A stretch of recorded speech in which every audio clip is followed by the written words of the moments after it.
അന്നാർത്തിരമ്പുന്ന കാണികൾക്ക് മുന്നിൽ അവർ തലകുനിച്ച് മടങ്ങേണ്ടി വന്നപ്പോൾ ഒരു വലിയ ആരാധക കൂട്ടം അവർ ഈ കാണികളുടെ സ്നേഹം അർഹിക്കുന്നില്ല എന്ന് മുദ്രകുത്തി. ഇവരെ കൊണ്ട് ഒരിക്കലും ഒന്നും നേടാൻ കഴിയില്ല എന്ന് ഉറക്കെ വിളിച്ചു പറഞ്ഞു. പരാജയത്തിൽ നിന്നും ഉയർത്തെഴുന്നേക്കാൻ പല തവണ ആ മഞ്ഞക്കുപ്പായക്കാർ ശ്രമിച്ചു. പല ദിവസങ്ങളും നമ്മളുടെ ദിവസമല്ല എന്ന് നമുക്ക് പറയേണ്ടി വന്നു. പല തവണകളായി അവരുടെ കണക്ക് കൂട്ടലുകൾ പിഴച്ചപ്പോൾ സ്വന്തം ആരാധകർ പോലും ഈ ഒരു ടീമിനെ സംശയിച്ചു.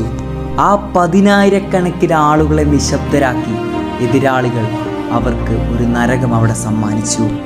അന്നവരുടെ പരാജയത്തിനെ സ്നേഹിച്ച ആ നരഭോജികൾക്ക് മനസ്സിലായില്ല, അസ്തമിച്ചിട്ട് ഉയർത്തെഴുന്നേറ്റില്ലെങ്കിൽ അത് ഒരു സൂര്യനല്ല എന്ന്.